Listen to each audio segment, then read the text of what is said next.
Welcome back to the channel. This week I've spent my entire time behind the wheel of this 2024 Alfa Romeo Tonale. This is the non-plug-in hybrid version, so I only have a gas-powered engine in here, and because of that, it's just slightly cheaper. Now, I do have the top trim of the gas version, which is called the Veloce. It's probably the most unique looking subcompact SUV money can buy. If you don't want to go with the electrified version of the Tonale and you just want straight up gas power, let me take you through this and see what you get. Let's get into it.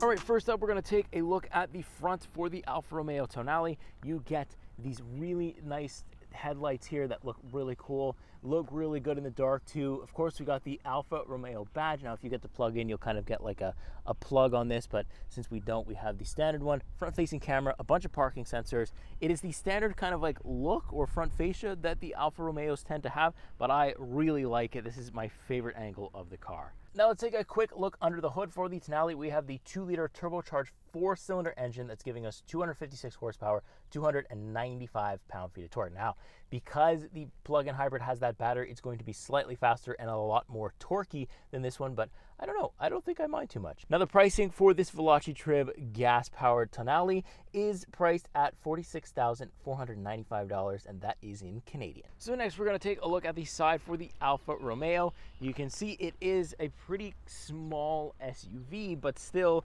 you'll see when we get in the inside, there is still quite a bit of room. Now, let's get a little bit closer because there's some nice things to see. First of all, I have these very nice rims. Some people will love them, some people will hate them. I like them. And then we have the red brake caliper with Alfa Romeo written right in there. It looks really, really cool. I've actually parked perfectly so you can see the writing. Definitely did that on purpose. Then over onto the mirror here, we have nice turn signal LEDs as well as a little Italian flag right in there. We like to see that. We also get locking and unlocking buttons, so that's very easy to use.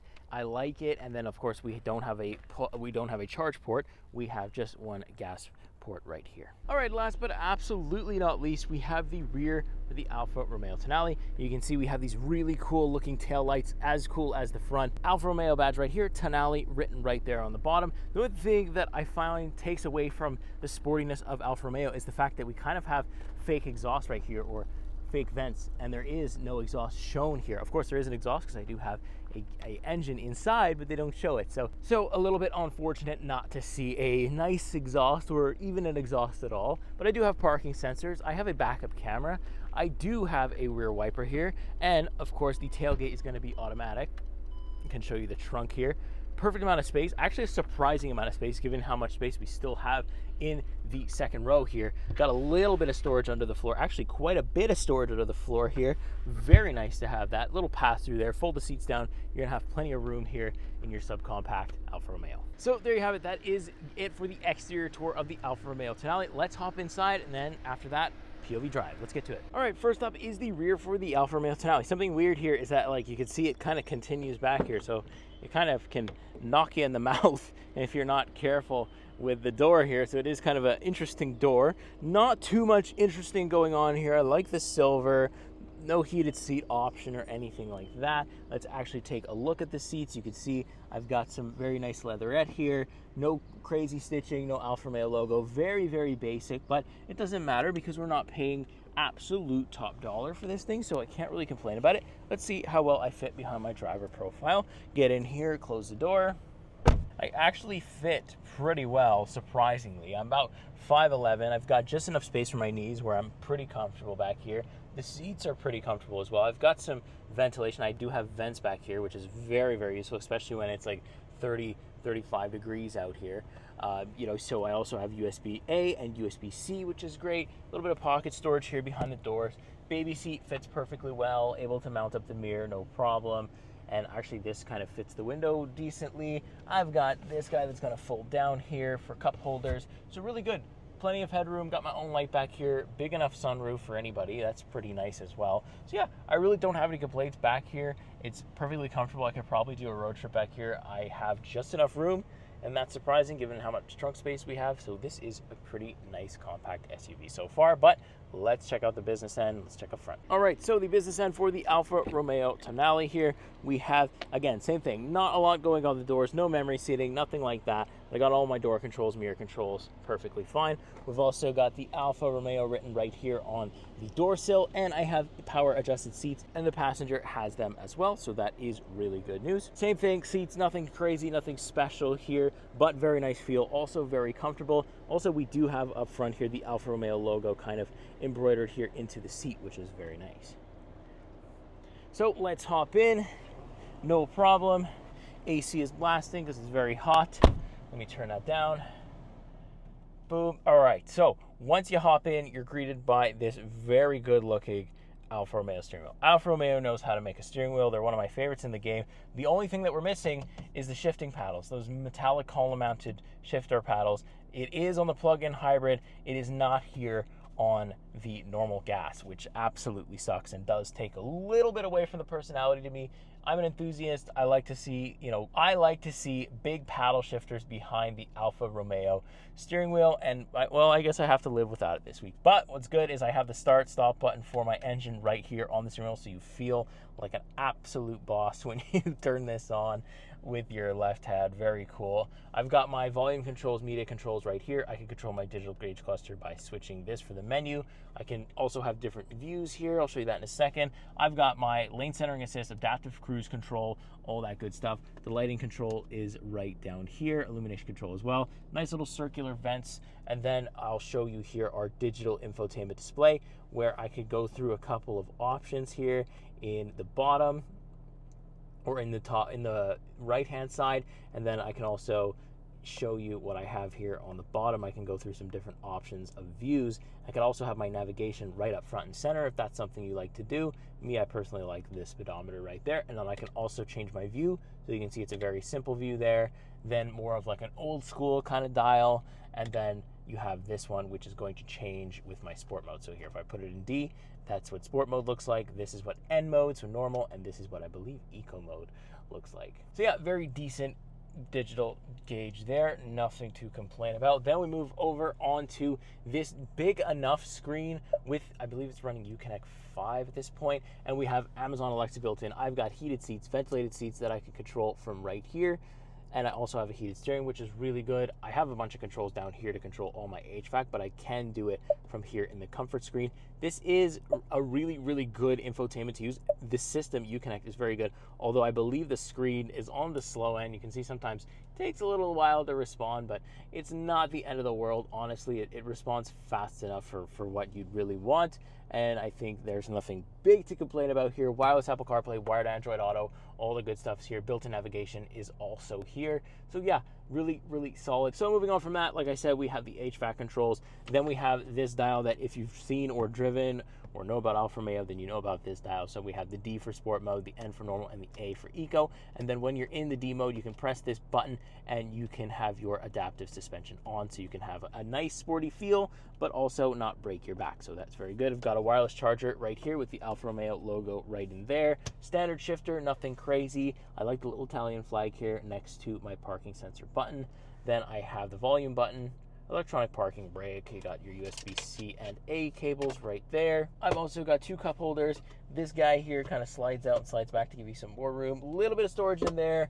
Passenger seats, very nice as well. We have the Alfa Romeo logo, very good. This all here along the dash will all light up at night. Very decent ambient lighting. You can change from a couple of different colors as well, so really nice to have there. You've got your sunroof controls and your lighting controls right up here. And yeah, no digital mirror or anything like that, but I don't think we need it here because this is a small enough vehicle that I don't really mind that. So let me strap the GoPro on my head and let's take you for a POV drive. Alrighty, on the road now with the 2024 Alfa Romeo Tonale. It's always a good week whenever I'm behind the wheel of a Tonale, or any Alfa Romeo for that matter. It really can't complain. The styling is awesome. The driving is pretty cool too. And you know, this SUV is pretty competitively priced considering, I mean, everything's expensive nowadays. So we're kind of looking at it from that point of view, but still it's pretty competitive at, like, I think this one costs like $52K without taxes, which isn't horrible because Alfa Romeo is known and, you know, could be a lot more expensive. So I do have some drive modes. Right now I'm going to put it into sport, give it some beams. Let's go all the way down. Oh, not bad. It shifts actually pretty hard, and it actually goes right up to the red. So that's actually pretty good. There's not a lot of noise. It's a very quiet engine. You know, you're not going to rip out the streets, and you're not going to rip out anybody's eardrums. Definitely nothing like that, but it gets up to speed actually very well, competes with other vehicles in its class, like I think the BMW X1 or X2 maybe. You know, we have a decent amount of speed with us. Like, I don't feel like I have to plan my moves or anything like that. So definitely that part of the Alfa Romeo is there. And I even have like softening dampers, just like I had on the Giulia. The DNA button is right there, like I had on the Giulia. I've never driven the Stelvio or anything like that yet. I do have it coming up soon, so hopefully I do get my hands on that. But handling is also pretty good. You know, the steering stiffens up very well in sport mode. I don't have that much body roll. Like, it does feel like when you put it in sport mode, it does feel like a true sporty Alfa Romeo, and that's really good news because that's exactly what you want. Like, you see, I can turn here. The car is not moving around on me too much.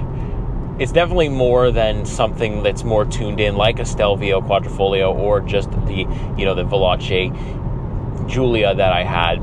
It's obviously going to be a little bit more direct with the steering, but honestly, for a compact SUV, a market that it seems like Alfa Romeo wants to be a part of now, that's pretty decent. And I'm assuming the same thing is going to be said for the plug-in hybrid electric version of the Alfa Romeo Tonale, because, you know, they're basically driving probably the same, other than the plug-in hybrid version probably has that much more horsepower because you have a little electric battery on board. One thing though that I do miss, especially when I'm driving pretty sporty stuff or just an Alfa Romeo in general, is those column mounted fully metal paddle shifters. I know they have it in the plug-in hybrid one and they didn't put it in the gas version, which doesn't make sense. I honestly thought that it would be the other way around.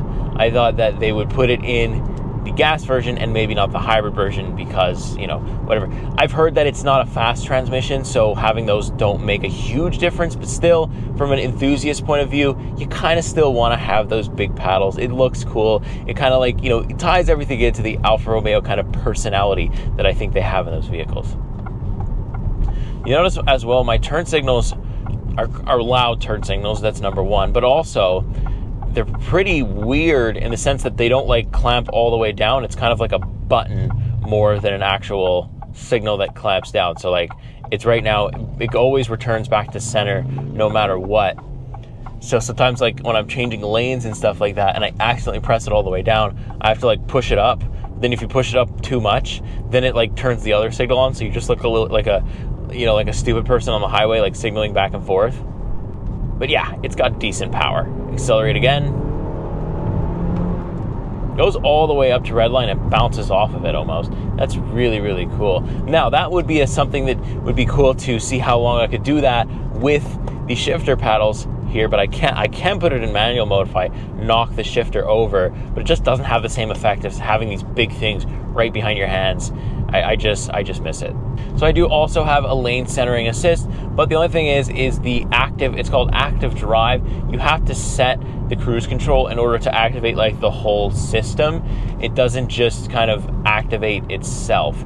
So you kind of have to do cruise control and then you can activate your lane centering assist, which will kind of keep you in the lines, keep you dead center in the lane the whole time. So that's one of the things that's like, I just wish I could have the lane centering and control everything myself like I can on Kia and Hyundai stuff. They do that. This one, not so much. You kind of have to, it's either everything is enabled and you have all the assists on, or you have like just your lane keep assist on and that's all it's going to do for you. So things like ride quality, stuff like that, it's all been very good, very comfortable. The seats are extremely comfortable. I could definitely do a longer road trip in this, absolutely no problem. I think, I think they've done a good job, and I honestly think that if you've driven the Hornet, you've probably driven something similar to what the Alfa Romeo can do. Obviously, the Alfa Romeo is the better looking one in my opinion, but some people might find it the other way around, which is completely fine. But me, if I had to choose between the two, same platform, same power, all that stuff, I'm going Alfa Romeo anytime. The only thing I can't tell you about is reliability. I know Alfa Romeo can be iffy on reliability side, so if you own a Tonale plug-in or gas version, just let me know in the comments how your reliability has been, you know, after daily driving it for, like, you know, even a couple of weeks. I only got this thing for a week, so I can't tell you long term. I can tell you that for a week I've had no problems. I've had no errors, no glitches, nothing. It's been perfect. But if I owned it for a month, would things start to come out? That's the big question that I unfortunately can't answer, because this has to go to another journalist next week. Yeah, I think that just about touches everything we need to touch for the Alfa Romeo Tonale gas version. If I can get my hands on the plug-in, if you guys want to see me review the plug-in, let me know. I will ask Stellantis if they can put me in it. If not, you know, or if you're not interested at all in the Tonale, then you're probably going to see this as a one and done thing, and that's perfectly fine. I enjoyed my week with it. I hope you enjoyed watching the video. Hope you found it helpful as well. Make sure that if you did find it helpful at all in the slightest, make sure you hit that subscribe button, put on my bell notifications. I got a cool lineup of cars coming this summer, and for a matter of fact, I'll probably have a cool lineup for the entire year. Stuff keeps coming out. I keep getting my hands on it.